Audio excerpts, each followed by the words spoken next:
welcome back to another episode of RG Podcast. I'm Akshit, I'm Aarambh. and today, on the occasion of World Food Day, we have an esteemed guest, Mrs. Sophiya Uprety, present here with us, who has been working as a nutritionist for over 15 years. So, how does it feel to be in Rajarshi Gurukul? First of all, thank you for having me. It's a great pleasure. I'm very happy to be here. And I'm even happier that the school considered on this special occasion of World Food Day that it was important to discuss about healthy foods, good nutrition, and its importance for your healthy development of your body and mind. So, can you tell us about what nutritionists do? Good questions. Nutritionists, they do a lot of things. They can have a diverse career path. Like, for instance, they can get into one-on-one counseling for healthy eating, balanced diet, etc. Or they can work with the government to make policies and broad, big programs, laws, etc. Or they can work with non-government organizations, international organizations to do the same kind of work, supporting the governments at international, regional, and national levels. Or they can even join food companies and food industries to help produce foods that are nutritious and healthy. According to you and your expertise, what are food organizations like WFP and WHO done to solve world hunger? Well, my experience has been with the UN agencies, and World Food Program is one of the organization I've worked at national level in Nepal as well as at international level at its headquarters in Rome. And so I can share with you that organizations like World Food Program or World Health Organization, as you mentioned, what they do is the WHO, World Health Organization, for instance, works to provide regulatory frameworks for the country governments, specialized expertise based on specialized expertise knowledge, and they look at lots of researches, program experience, etc. And they come up with these recommendations that the countries can adopt to help meet good nutritional requirements for their population. And World Food Program in particular, what it does is it assists those populations and very vulnerable communities, nutritionally vulnerable ones in need, in emergencies, acute emergencies like earthquake or floods, or longer term chronic emergencies. It supports that, as its name says, food program. So it helps to provide immediate food relief, nutritious foods, as well as um, broader programs that helps to produce nutritious food, that helps to enhance knowledge, etc. So, during your answer, you talked about nutrition. Can you tell us what is nutrition and why it's important for us? Nutrition. Where does nutrition come from? What source of nutrition would you like to tell me first? Food. Yes. So food is nutrition. What food contains is different kinds of nutrients, macronutrients, micronutrients, and range of other different compounds as well. Antioxidants, you might have heard. There's the different beneficial compounds, etc. So what it does to you is that it helps to build your body and mind, beginning right from when you were in your mother's tummy. You begin with a little dot. What helped you grow bigger? It's the food and the good nutrition. And that continues throughout your lifespan, including critical age like early childhood, teenage, pregnancy, breastfeeding phase, as well as the elderly phase. It's important throughout the life cycle. How do you think a balanced diet can be provided to more people around the world? Very good question. Not everybody has access or is able to have the balanced diet as we envision. And that is because there's due to many reasons.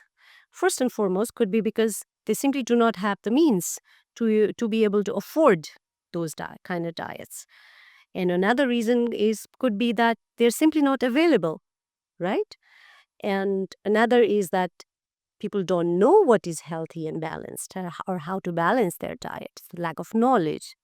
So, what we need to do is we need to work towards first and foremost making sure those kind of healthy foods are available.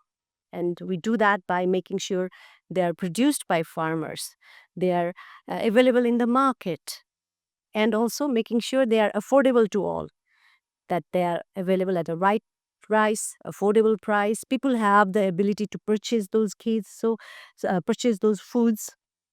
So the purchasing capacity, by enhancing people's purchasing capacity through income, working towards income sources, right? And about the knowledge.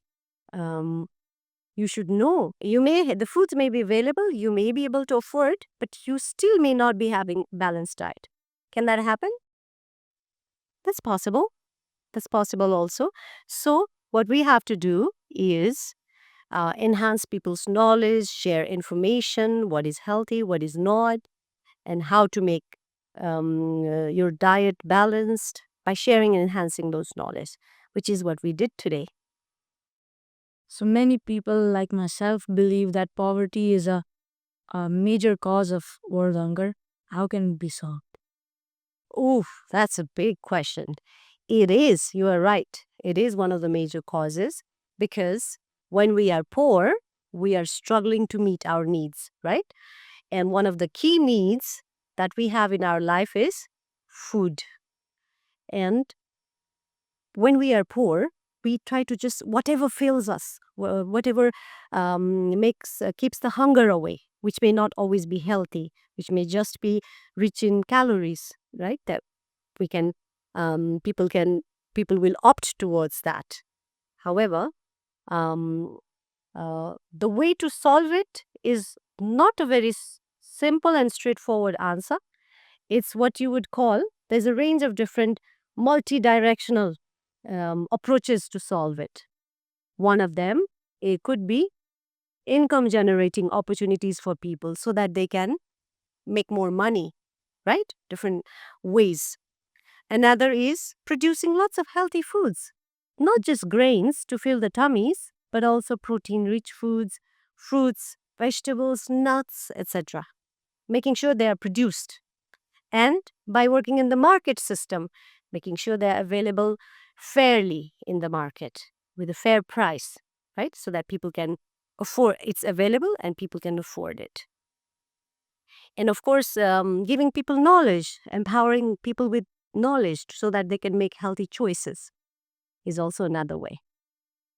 So many bakeries around the world at Dunkin' Donuts, after closing at night, every night they dispose all of their food instead of giving it to the poor. What's your opinion on this? Wasting food, not good. That's the bottom line. Because when we waste food, do you know that given that today is Biswa Khadya Divas, in our own culture, we have this deity, this goddess called Annapurna Mata, right? She's a goddess of food. So wasting food, throwing it away is an insult to the deity. Because everything that we get is through the grace of God, is what we believe in. The rain, the sun, the soil, right? All those things help us produce food. Do we want to disrespect these special forces of the earth? No. So I very seriously denounce wasting food at all places, beginning right from homes, schools, all educational institutions, restaurants, and these food chains that you just mentioned. Though it's not a healthy one, but still we should not be wasting food, because wasting food is wasting life and disrespect to our deities.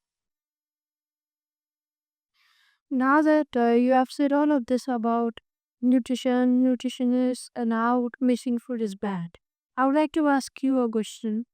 What inspires you to be a nutritionist? Like, what are you what pushes you forward to continue? Oh, what a sweet question. I became a nutritionist because it was, first and foremost, it was my mother. She had done some studies around nutrition in Nepal and she encouraged me towards this career path. But then what motivates me further, and how I got motivated after the initial days, is because we can see how it's a useful knowledge, right? You can practice it at home, you can share with your family and friends, and one of the most important things is that you can help bring some difference, make some positive contribution towards people's life, depending whether you work at any level, at family level, at schools and institutions, or you work at broad policies and program contribution. No, so you can help to bring positive change, and that is contributing towards good health of people. Ultimately, it's that connection that drives me. Thank you. These are all the questions we have for you today, and we would like to thank you and welcome you to our gym once again. Thank you.